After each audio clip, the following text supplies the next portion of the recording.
I'd like to tell you a story. And pay attention, because this could be you. In the summer of 1985, I sat in the theater and watched in stupor as Marty McFly invented rock and roll. And since that moment, I've been on a mission. I'm Nate the Rocksmith, and this is Rock Radar Reviews. And today, for the first review on the channel, my mission is Die Spitz from Austin, Texas. The reason I'm doing this whole damn thing. They're punk, they're metal, they're grunge, they're fantastic, and their brand new debut, Something to Consume, is available via Jack White's label, Third Man Records. And I'm not the only reviewer today, because we'll hear a second opinion from Mrs. Doubtful. Joining us for the very first review on your birthday. Happy birthday, by the way. I wouldn't want to spend it any other way. And when I say these girls are the reason I'm doing this, that's true story. I've been kicking around the idea of doing this channel for months now, and I've seen Die Spitz floating around the algorithm. Then this thumbnail. Anytime you have a Celtic goddess with a sword, I'm in. But then that riff, hook, line, and sinker. And I binged a very small handful of very well done videos for about a week or so before deciding to pull the trigger, start the new channel, and save the first listen for the very first review. First, whatever preconceptions you may or may not have about a group of young women playing rock and roll in 2025, get rid of them. And they're songwriters. All of them. Guitarist and vocalist Ava Schrobelgen behind some serious grunge tunes like American Porn, but it sounds like Hole. This song sounds like a Hole song to me. There's this surprising drop down in vibe from Go Get Dressed. Nice fucking change. I figured with a 2.5 minute song it would be a balls to the wall punk rock song. Super intimate, fucked up, quirky a little bit, demented. And there's pop punk anthem, sorry for the delay, are all lyrically and musically, dare I say, reminiscent of Kurt Cobain. Introspective lyrics and a genuine rage that you really just can't fake. Then, at the drop of a dime, Ava sits down at the drums, trades places with Chloe de St. Aubin, who on songs like Voir Dire, with almost a rockabilly backbeat, and at least maybe a little bit political.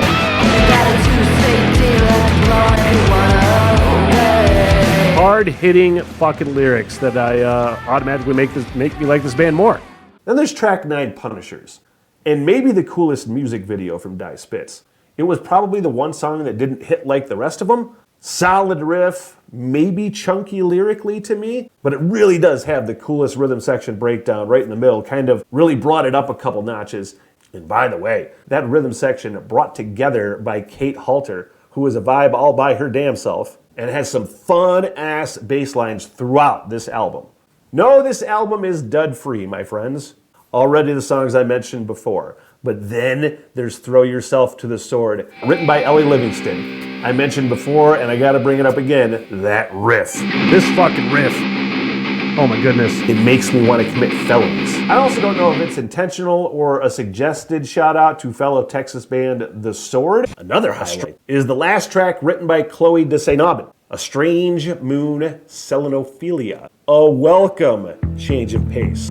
It's a nice trippy fucking vibe, man. Not that I was bored by any means. No, this was an artistic breath of fresh air. I love bands, especially on their debut. You can envision them going all sorts of different directions in like future albums. And there's so many different vibes to this band, 4 completely different personalities, and quite beautiful, but not the favorite. That song is Riding With My Girl. You guys, this fucking song. By the way, I don't know if Ellie Livingston would be considered the lead with all the spot swapping that they do, but she owns that shit like a fucking world champion of rock and roll. Whenever I find a new song that seriously excites me, it goes on heavy repetition in my life, and this song, up until the time of recording, is still ruling my life multiple times a day. I'm not gonna lie, I may be a boring 50-year-old man, but this shit makes me want to go ride with the girls. Like, I don't party like I used to, but I can totally DD. Overall, my opinion, this is a top-notch debut. Lyrically, musically, and the production by Will Yip is killer. Now, because I value second opinions, let me introduce my great friend, December, aka Mrs. Doubtful. At my first impression, I was like, is this Hole? I couldn't believe it. It just sounded, I loved it. Changed my reading glasses because I got to read the Those glasses are something else. Well, you're a woman of a certain age.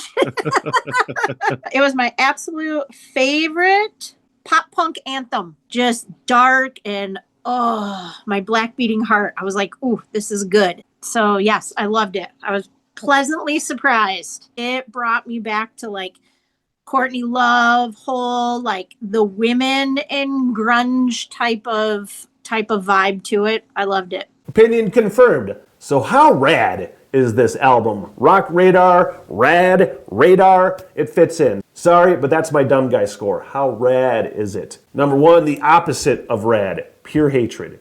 Number 2, meh, not really rad at all, easily forgettable.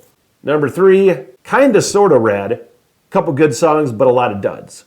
Number 4, whoa, that's rad. Overall, really good rock and roll. And then number 5, top tier rock and roll, rad as fuck.